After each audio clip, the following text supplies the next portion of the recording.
El catedrático por la Universidad de Sevilla, Eduardo García Díaz, ofreció una ponencia con motivo del Día Mundial del Medio Ambiente, organizada por el Taller Verde Ecologistas en Acción de Marchena y celebrada en el Salón de Plenos del Ayuntamiento de nuestra localidad.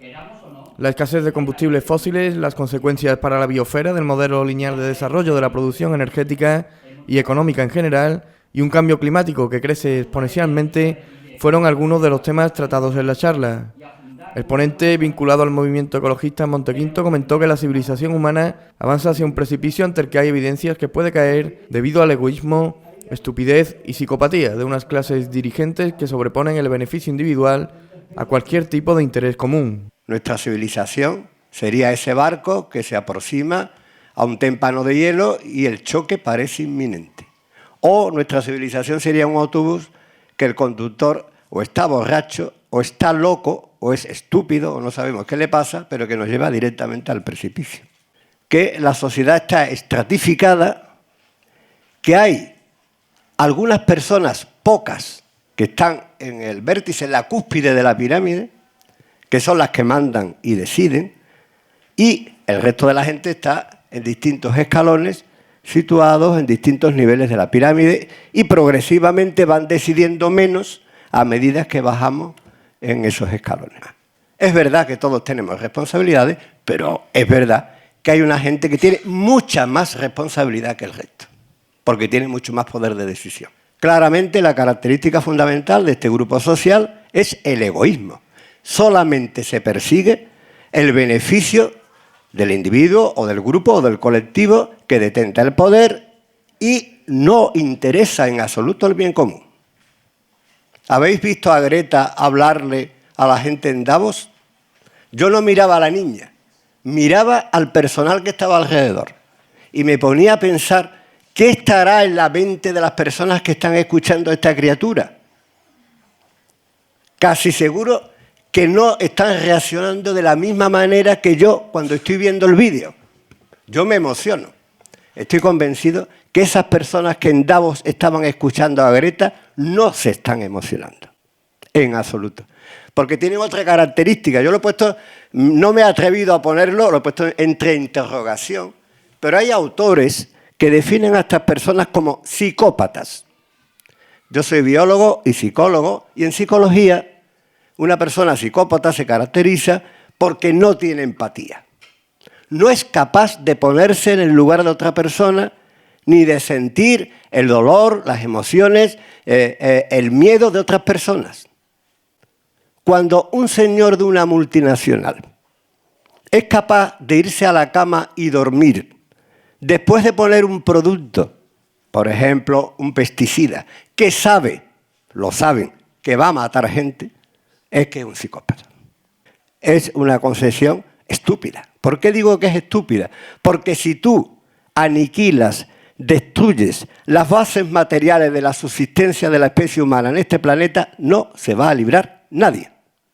Absolutamente nadie. Eduardo García Díaz también refirió que el ser humano no sale de su zona de confort, pues a pesar de que reconoce la gravedad del problema del cambio climático, no actúa para que se reduzcan sus incidencias. Que están de alguna manera ejemplificadas en estas dos figuras, el avestruz que esconde la cabeza para no ver el problema, o los tres monos que no quieren ni ver, ni oír, ni escuchar lo que les saca de su zona de confort, de su comodidad cotidiana. Hay ya algunos estudios sobre temas como la percepción que tiene la población del cambio climático.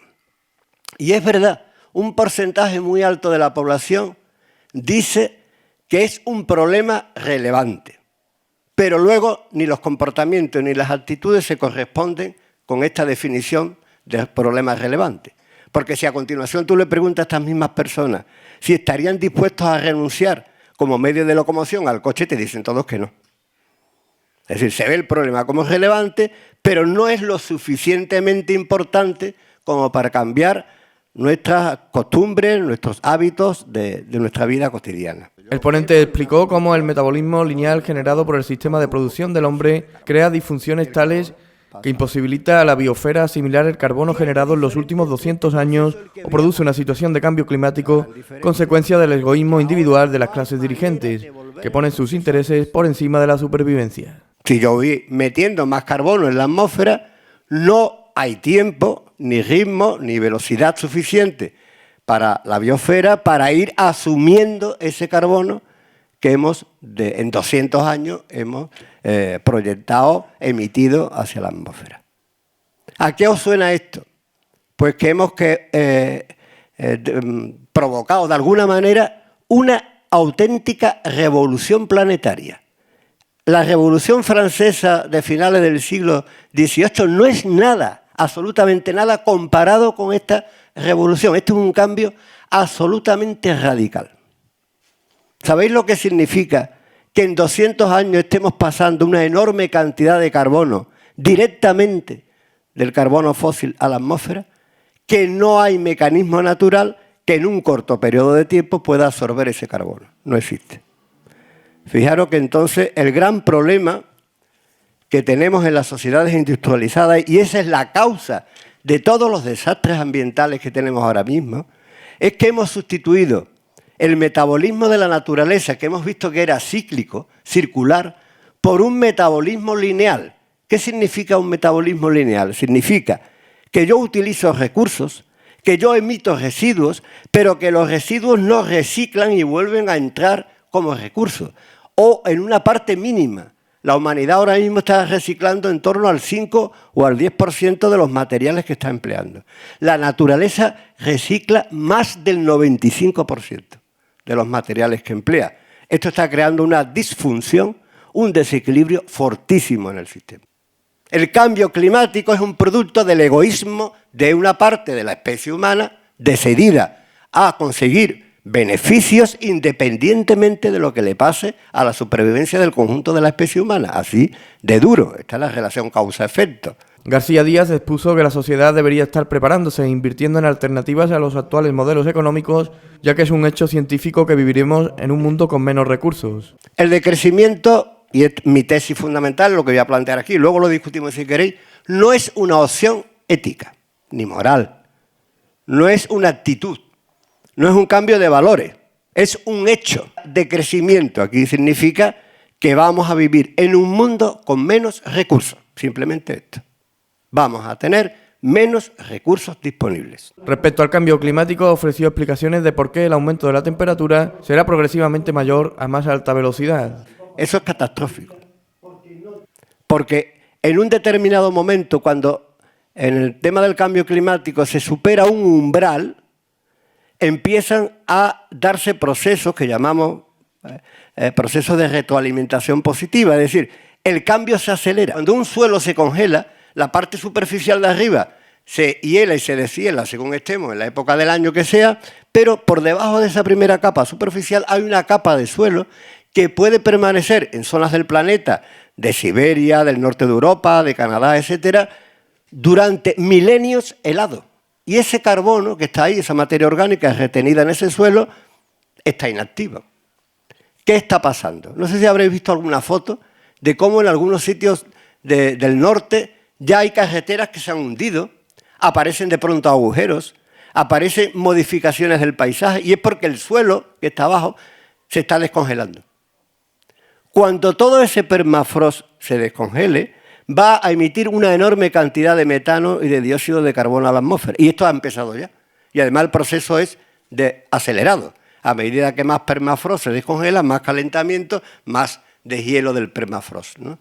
Asimismo, puso de manifiesto que sustituir el carbón, gas y petróleo, 85% de la energía que se produce, por energías renovables, es ya a estas alturas imposible.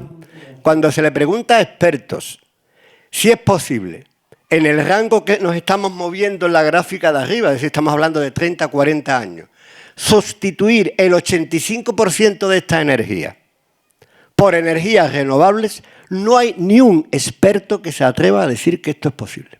Es imposible. Ya no hay tiempo ni manera de hacerlo. No podemos. Entre otras cosas porque las energías renovables exigen una enorme cantidad de energía para fabricar los aparatos, para mantener los aparatos. Pensar en el coche eléctrico. El coche eléctrico necesita energía para recargar la batería, energía para fabricar las baterías, para fabricar el coche, y esa energía tiene que salir de la energía fósil. Tenemos muy poco tiempo y la sustitución va a ser difícil. Conclusión, inevitablemente iremos a un decrecimiento en los recursos energéticos. Ya tendríamos que estar preparándonos para el decrecimiento en los recursos energéticos. Ya. En vez de estar construyendo la segunda circunvalación de Sevilla, tendríamos que empezar a invertir en otro modelo urbanístico, por ejemplo, para un momento en que tengamos mucha menos energía disponible. Eduardo García Díaz compartió la reflexión de que el ser humano biológicamente está preparado para la cohesión social y que nuestro sistema biológico se ve forzado por el modelo de estrés y competitividad excesivos en el que vivimos. ¿Por qué estamos tan enfermos? ¿Por qué nuestra mente funciona mal en la sociedad en la que vivimos? Porque, ya antes lo decía Antonio, no es cierto que biológicamente estemos preparados para la competencia, la depredación y el antagonismo. No es cierto. Somos mamíferos y los mamíferos están mucho más preparados para la cooperación, para la cohesión social, para el trabajo en común, que para la competencia. Aquí estamos forzando mucho nuestra propia máquina biológica con el estrés y la competitividad. Yo creo que puede ser el decrecimiento una cosa mala, pero puede ser una cosa buena en el sentido de una ventana que se nos abre, una oportunidad para hacer un mundo en el que el egoísmo no sea la virtud, el interés o el motivo motor de la sociedad, sino que hay otras virtudes, otros intereses, otros motivos que tengan que ver con la solidaridad, con la empatía, con el cuidado, etc. Entre las alternativas que ofreció puso de relieve la permacultura, ofreciendo datos de la rentabilidad humana, ecológica y para la supervivencia que se dan en ella, si bien requiere de voluntad política para implementarse. Si consiguiéramos poner en permacultura solo el 3% del territorio de la provincia de Sevilla, estoy hablando del 3% solo, con estos datos, 3%. Doy de comer a los 2 millones de habitantes de la provincia de Sevilla. Simplemente tenéis, es pura matemática.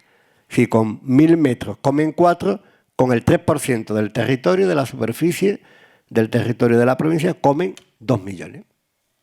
No es tan complicado. Ahora hay que tener voluntad política o hacer presión para que se consiga esto. Es decir, para que pongamos en permacultura ese 3% del territorio que de manera autosuficiente nos pueda dar de comer a los 2 millones de habitantes de la provincia de Sevilla, incluso en una situación de decrecimiento. A mí me parece un dato esperanzador. Por ejemplo, en la agricultura industrial, para obtener una caloría de tomate, tenemos que invertir una caloría de otras fuentes de energía. En permacultura, hay datos por ahí ya de que con una caloría invertida yo tengo 40. Es decir, un modelo organizativo con una alta eficiencia energética puede procesar la energía entrante de manera distinta a un modelo organizativo con baja eficiencia energética. El ponente insistió en que el modelo económico dominante es profundamente acientífico por cuanto cree que fuera de él no hay nada. Yo voy a decir algo muy fuerte, no sé si hay economistas aquí que me van a pegar, pero voy a decir algo muy fuerte. Ahora mismo la economía oficial es profundamente acientífica, profundamente acientífica. Se trabaja con modelos matemáticos, con una modelización, se trabaja con paradigmas de una enorme complejidad, pero su fundamento es falso. Parten de la base de que fuera del sistema económico no hay nada. Pues perdonen ustedes, fuera del sistema económico, por ejemplo, está la segunda ley de la termodinámica, que por mucho que el economista se empeñe, sigue estando ahí. ¿Y qué es lo que nos dice las leyes de la termodinámica? Pues una de las cosas que nos dice es que la energía entrante es la que hay. Nosotros no podemos crear energía nueva, podemos transformar una forma de energía en otra. Punto. No podemos hacer otra cosa. Y si yo cojo una energía de alta calidad, por mucho que el economista me diga que yo puedo hacer virguería, si yo cojo una energía de alta calidad, por ejemplo, gasolina, y la quemo en un coche, la energía que obtengo de baja calidad, calor, ya no me sirve para volver a reincorporarla en el sistema. Yo no puedo coger el calor generado por un coche y que me sirva para que anden más coches. No puedo hacerlo. Por último, auguró una reacción inevitable de la sociedad cuando la crisis de recursos se extreme aún en mayor medida, si bien lamentó que la percepción del riesgo en el ser humano se limita normalmente a lo inmediato. La población se va a ver obligada a reaccionar cuando la crisis se profundice. Esto va a ser inevitable. Va a ser inevitable porque ya está pasando en Francia. La revuelta en Francia se origina con el problema de los carburantes. El problema de los carburantes es absolutamente insoluble para el sistema.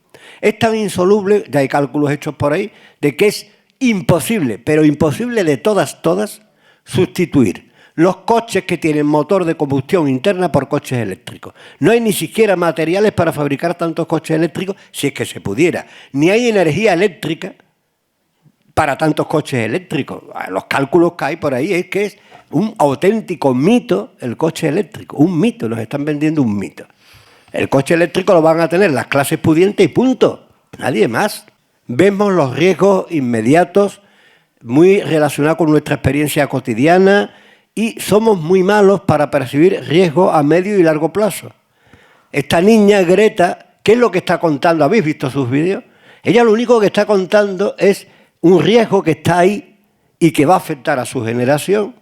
Y está contando, pero para la mayoría de la gente que está viendo los vídeos, lo ven como algo lejano, que va a ocurrir en otro lugar, a mí no me va a afectar, yo puedo mirar para otro lado. Ese es el problema.